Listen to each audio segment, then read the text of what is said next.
ചേർത്തല നഗരസഭ സമ്പൂർണ്ണ ഗാർഹിക കുടിവെള്ള വിതരണ പദ്ധതി ഒന്നാം ഘട്ട പൂർത്തീകരണ പ്രഖ്യാപനം മന്ത്രി പി പ്രസാദ് നിർവഹിച്ചു. ചേർത്തല നഗരസഭയുടെ അമൃത് 2.0 പദ്ധതി ഒന്നാം ഘട്ട പൂർത്തീകരണ പ്രഖ്യാപനം ജല അതോറിറ്റി ഓഫീസിന് സമീപം മന്ത്രി പി പ്രസാദ് നിർവഹിച്ചു. പദ്ധതിയിൽ 5224 ഗാർഹിക കുടിവെള്ള കണക്ഷൻ സൗജന്യമായി നൽകിയെന്നും മന്ത്രി പറഞ്ഞു. 9 കിലോമീറ്റർ പൈപ്പ് ലൈൻ സ്ഥാപിക്കലിനും അനുബന്ധ പ്രവൃത്തികൾക്കും 7.67 കോടി രൂപയാണ് നഗരസഭ ചെലവഴിച്ചത്. പദ്ധതി വിഹിതത്തിൽ പകുതി കേന്ദ്ര സഹായവും ശേഷിക്കുന്നത് സംസ്ഥാന സർക്കാർ നഗരസഭാ വിഹിതവുമാണ്. നഗരസഭാ അധ്യക്ഷ ഷേർലി ഭാർഗവൻ ചടങ്ങിൽ അധ്യക്ഷത വഹിച്ചു. സ്ഥിരസമിതി അധ്യക്ഷരായ Shobha Joshi, G Ranjith, A Sabu, Elikutty John എന്നിവർ സംസാരിച്ചു.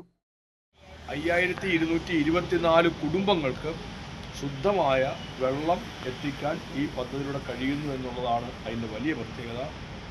നമുക്ക് വെള്ളം ഇഷ്ടംപോലെ ഉണ്ട് എന്ന് പറയുമ്പോഴും കുടിക്കാനുള്ള വെള്ളം, അനുയോജ്യമായ വെള്ളം ലഭ്യമല്ലാതെ വരുമ്പോൾ ഉണ്ടാകുന്ന ബുദ്ധിമുട്ടുകൾ വളരെ വലുതാണ്. വെള്ളത്തിൻ്റെ പ്രയാസം അനുഭവിക്കുമ്പോൾ എവിടെയെങ്കിലും ഒരു പൈപ്പ് പൊട്ടുമ്പോൾ തന്നെ ഉണ്ടാകുന്ന ബുദ്ധിമുട്ടും പ്രയാസവും നമുക്ക് വിവരണാതീതമായി നിൽക്കും.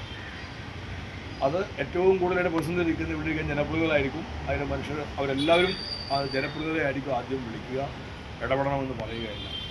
അമൂല്യമായ ഒരു സമ്പത്താണ് വെള്ളം എന്ന് മലയാളി ഇപ്പോഴും അത്രമേൽ ഗൗരവത്തോടെ അതിനെ കാണാതെ പോകുന്നുണ്ടെന്നുള്ളൊരു യാഥാർത്ഥ്യം കൂടിയിട്ടാണ്. അതുകൊണ്ട് വളരെ സൂക്ഷിച്ച് ഉപയോഗിക്കേണ്ടതാണ്, സംരക്ഷിക്കപ്പെടേണ്ട ഒരു കാര്യമാണ്. അവിടെയാണ് ഏറ്റവും ശുദ്ധമായ വെള്ളം ഒരാൾക്ക് കിട്ടുക എന്നുള്ളത് ഒരാളുടെ അവകാശങ്ങളിൽപ്പെട്ട ഒരു കാര്യം തന്നെയാണ്. അതുകൊണ്ട് അത് ഉറപ്പുവരുത്താൻ സർക്കാരുകൾക്ക് ഉത്തരവാദിത്വമുണ്ട്. അതിൻ്റെ ഭാഗമായിട്ടാണ് പദ്ധതി നടപ്പിലാവുന്നത്. നിറഞ്ഞ സന്തോഷത്തോടു കൂടി ഈ പദ്ധതി ഔപചാരികമായ ഉദ്ഘാടനം നിർവഹിക്കുന്നതായി അറിയിക്കട്ടെ.